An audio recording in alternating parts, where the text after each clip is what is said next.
Surat Rasul Paulus ke jemaat di Tesalonika. Pertama Tesalonika pasal 5 ayat yang ke-18, ayat yang ke-16 sampai dengan 18. Pertama Tesalonika pasal 5 ayat yang ke-16 sampai dengan 18.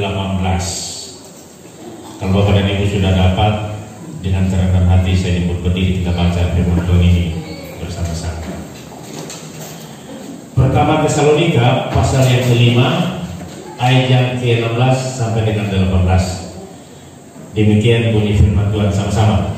Bersukacitalah senantiasa, tetaplah berdoa, mengucap syukur dalam segala hal, sebab itulah yang dikehendaki Allah di dalam Kristus Yesus bagi kamu. Amin. Bapak Ibu sekalian, saya mengawali khotbah saya dengan memberikan satu testimoni. Testimoni ini karena saya merasakan, saya melihat, saya menyaksikan yang terjadi. Bukan dengar-dengar orang cerita. Akhir tahun 1997, gereja ini, Jemaat Betani, dilanda satu konflik internal yang begitu keras. Dua kubu di dalam gereja, kubu donatur sama kubu gembala. Waktu itu ketua umum adalah Pak Pendeta Carlos, bendahara umum Pak Padoma. Saya ingat betul. Konflik begitu keras karena terjadi benturan kepentingan di dalam gereja. Donatur punya mau lain, gembala punya mau untuk pelayanan.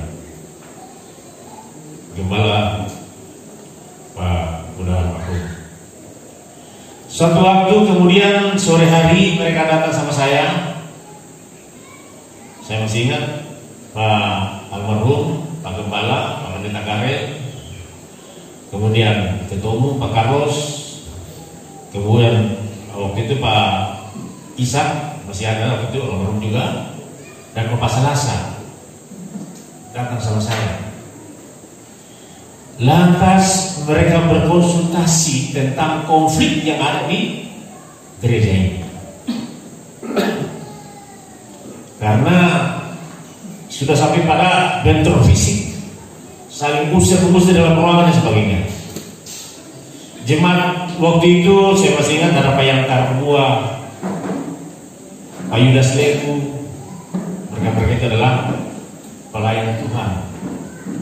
Ya, ini Ibu Leni pasti ingat, saya hanya mengulangi sejarah. Kenapa sehingga konflik itu terjadi begitu keras? Ya karena kepentingan, tidak mengedepankan kepentingan pelayanan untuk melayani Tuhan, tapi ada unsur-unsur di luar itu. Saya baca kasusnya, ternyata surat-surat gedung itu masih atas nama donatur. Sertifikat hak milik masih atas nama donatur.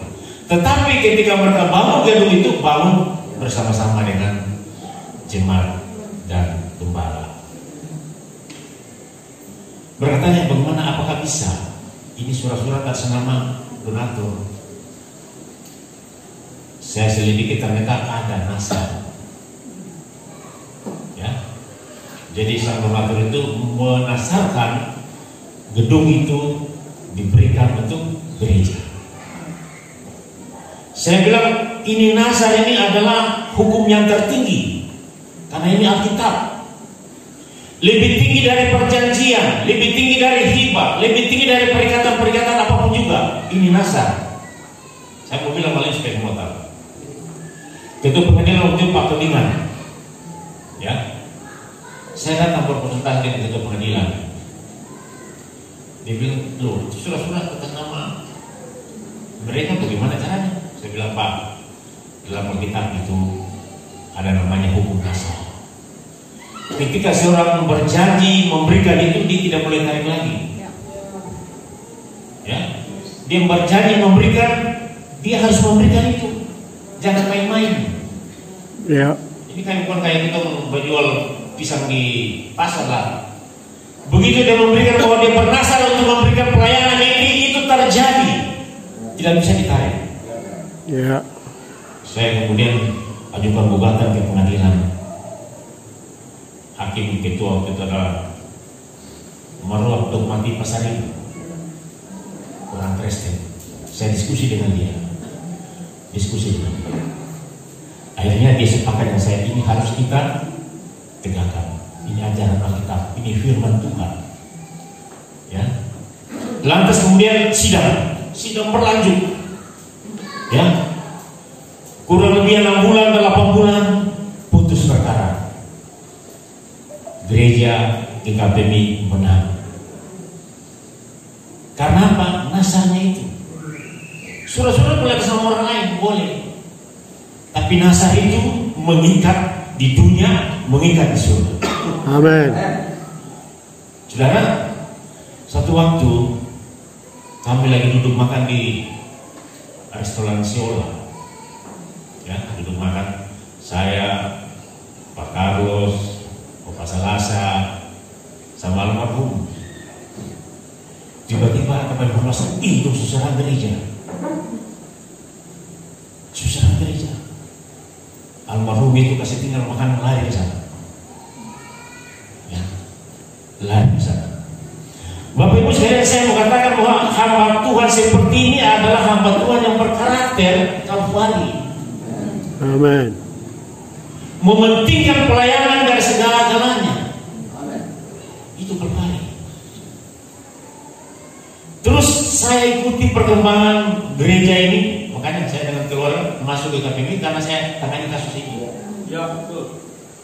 Ya. Saya tangani kasus ini, saya pelajari hukum dasarnya, hukum-hukumnya adalah anggaran dasar, saya pelajari. Sikap dan tingkah laku pada hamba Tuhan saya lihat. Lantas saya sama istri masuk ke KPMI. Saudara, waktu konflik itu terjadi, saya lihat ini hamba Tuhan satu ini, dia tidak ada nampak untuk dendam, ada sukacita, ada doa, ada bersyukur menghadapi tantangan yang besar. Tidak lari tinggalkan pelayanan. Yang dilakukan adalah berdoa, bersyukur, bersukacita. Saudara, ini sengketa sidang bukan sidang biasa-biasa, sidang pengadilan. Yang lawan sana juga dengan pengacara. Saya mewakili Badan Pengurus Pusat, karena setuju tugas saya pernah bertindak ke dalam keluar adalah pengurus pusat. Saya mewakili itu. Saudara, saya mau bilang begini, kita orang bekerja ini kan levelnya gereja Kalvari Pentakosta Misi di Indonesia. Ya. Top. Saya bilang di mana-mana tidak ada seperti ini. Ya. Karakter kita, jiwa kita, pelayanan kita harus menampakkan itu. Amin. Hadapi setiap persoalan jangan dengan marah, dengan dendam. Amin. Tetapi yang dilakukan adalah pertama berdoa, Ya. bersukacita, Ya. bersyukur. Amin. Ini yang ada yang dulu saya lihat. Karakter ini ada di hamba-hamba Tuhan dulu saya lihat. Saudara, almarhum ini orang boleh nilai dengan segala macam-macam, saya tahu. Saya pelajari luar biasa kegigihannya mempertahankan pelayanannya dari rombongan dari luar maupun dari dalam. Bayangkan saja, ya saya bilang tadi, itu lagi maknya laki-laki hidup seseorang gereja. Baik tugas tinggal ini makan di sana. Saya lihat terjadi. Ya, hebat di orang ini. Ya, mementingkan pelayanan dari segala-galanya. Mengutamakan pelayanan dari segala-galanya. Amin. Dan dalam menghadapi konflik, ya, saya lagi dalam menghadapi konflik gereja internal, dia tidak dendam, tetapi tetap berdoa. tetap bersyukur, Amin. tetap bersukacita. Ini 29 tahun gereja ini. Ya. Saya sama istri masuk GKP karena ini. Saya menangani kasus ini, saya pelajari hukumnya, saya lihat tingkah laku gembala, pendeta yang dulu-dulu. Oh, bagus ini, bisa menjadi teladan. Semoga itu ada hari ini. Ya. Kalau kita tinggalkan karakter itu, kita tidak berkembang. Kalau kita melupakan karakter itu, kita tidak disukai orang. Tanamkan itu karakter Kalvari, Pantekosta, dan misi. Amin. Yang saya sebut dengan 3 pilar itu. Saudara, mari kita lihat Alkitab. Apa itu bersyukur? Dalam kamus besar bahasa Indonesia, istilah bersyukur itu diartikan sebagai rasa terima kasih kita kepada Allah. Amin. Jadi orang yang selalu bersyukur berarti orang selalu membuka diri dengan Tuhan. Jangan baper, kepo. Karena tiap hari baper, bawa perasaan sedih, kepo, mau tahu orang punya persoalan di sana bagaimana. Urus dirimu dengan Tuhan, jangan urus orang lain. Baru mau maju. Jadi bersyukur itu berarti kita menyampaikan rasa terima kasih kita kepada Tuhan karena segala sesuatu telah dilakukan. Amin. Yang kedua, bersyukur itu berarti melampiaskan kelegaan, kesenangan, kegembiraan. Karakter orang Kalvari itu mesti ada itu. Dalam menghadapi situasi apapun juga, Anda harus tetap bersyukur. Amin. Bersukacita. Ya, harus bersukacita. Saudara, dalam hukum perjanjian lama, hukum Musa, bersyukur itu biasa orang menang perang, syukur.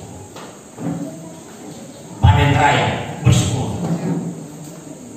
Tetapi ketika kesulitan itu menimpa, mereka tidak bersyukur tapi berkeluh kesah. Itu yang Tuhan marah. Bersungut-sungut, itu yang Tuhan tidak suka. Padahal mereka telah menyaksikan begitu besar Tangan Allah menyertai mereka, tapi senang baru bersyukur. Hadapi masalah bersyukur. Dalam perjanjian lama, dalam perjanjian baru, paradigma itu berubah. Tidak bisa ya. Tadi pembacaan Rasul dikatakan mengucap syukurlah dalam segala hal, sebab itulah yang dikehendaki Allah di dalam Kristus Yesus. Amin. Dalam segala hal, dalam senang, susah, kegembiraan, tetap mengucap syukur. Amin. Ya. Karena ini perintah Tuhan. Paulus kepada jemaat di Tesalonika bilang bersyukurlah dalam segala hal. Jangan nanti bersyukur pada waktu itu orang senang-senang. Lebih banyak bersyukur, lebih kurang menggerutu. Nah ini bahaya. Ciri Kalvari adalah tetap kita bersyukur dalam segala hal. Amin. Ya. Saudara, mengapa kita harus bersyukur? Mengapa kita harus bersyukur? Pertama Tesalonika pasal 4 tadi, mengucap syukurlah dalam segala hal, sebab itulah yang dikehendaki Tuhan. Jadi kenapa kita bersyukur? Karena Tuhan menghendaki itu. Amin. Dan hidup kita, hidup saudara dan saya, Tuhan mau supaya dalam hidup kita ada pancaran kasih, sukacita, kegembiraan. Amin. Jangan nanti ada rezeki baru puji Tuhan, haleluya. Begitu rezeki dompet berkurang, mulai pusing untuk dibeli. Padahal kita tahu bahwa Tuhan sanggup mengerjakan segala sesuatu yang ada pada diri kita. Amin. Amin. Sakit disembuhkan, Amin. lemah dikuatkan, Ya. Kekurangan dicukupkan. Jadi kita bersyukur karena itu kehendak Tuhan, maunya Tuhan. Ini 29 tahun di KPMI kita bersyukur malam hari. Bukan karena usianya, tapi memang itu kehendak Tuhan. Amin. Dan kalau bikin begini, harus bikin terus. Jangan kayak kapal silam, timbul tenggelam. Tahun ini bikin, tahun depan bikin terus. Buktikan itu. Jangan tahun ini bikin, tahun depan tenggelam. Tahun depan bikin kapal silam saja, nanti tenggelam terus. Saudara, Efesus pasal 5 ayat 20 dikatakan, ucaplah syukur senantiasa atas segala sesuatu dalam nama Tuhan kita Yesus Kristus kepada Allah Bapa kita. Amin. Ketika kita mengucap syukur, hati kita, pikiran kita terkonek di atas. Amin. Ada koneksitas antara kita dengan Sang Pencipta. Amin. Mengapa itu kita bersyukur? Kalau kita tidak bersyukur, tidak ada koneksitas antara kita dengan Sang Pencipta. Jadi bangun terus koneksitas kita dengan Sang Pencipta supaya apa yang kita kerjakan berhasil. Amin. Tapi kalau kerja tidak ada bangun komunikasi dengan Tuhan, andalkan kekuatan, saudara akan gagal. Ya. Saudara, saya ini mengalami itu dari hari ke hari. Setiap saya kerjakan sesuatu, pagi dan malam saya bangun komunikasi dengan Tuhan. Koneksi. Amin. Kita dengan Sang Pencipta. Sehingga kita lihat setiap hari terus menerus hidup kita itu diberkati. Amin. Jangan nyinyir, tempo, pamer.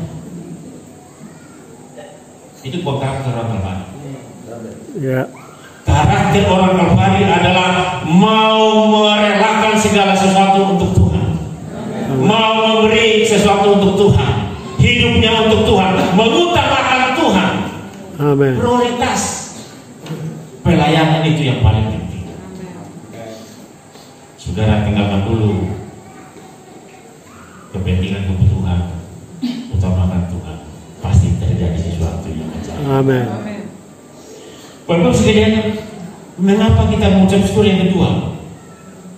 Filipi 4 ayat 6. Janganlah hendaknya kamu khawatir tentang apapun juga, tetapi nyatakanlah itu dalam segala hal keinginanmu kepada Allah dalam doa permohonan dengan ucapan syukur. Amin. Mengucap syukur yang kedua sebagai sikap iman kita, keyakinan kita, kepercayaan kita. Kita tidak akan luntur sedikit pun menghadapi segala sesuatu yang terjadi, tetapi kita lakukan itu dalam nama Tuhan kita Yesus Kristus. Amin. Saudara, Mazmur 107 ayat 1. Bersyukurlah pada Tuhan sebab Dia baik, bahwasanya untuk selama-lamanya kasih setianya. Amin. Tuhan itu baik. Amin. Ya. Kasihnya tidak akan berubah. Amin. Dunia boleh berubah, situasi boleh berubah, Ya. tapi kasih Tuhan dan kuasanya tidak akan berubah. Amin. Anda harus yakin itu. Jadi mari kita coba lihat ke depan, memperbaiki tatanan kehidupan pelayanan itu dengan ingat nasihat Rasul Paulus kepada jemaat di Tesalonika. Dalam situasi apapun juga tetap bersyukur. Amin. Jangan bersungut-sungut. Ada sungut-sungut nanti tidak dapat apa-apa.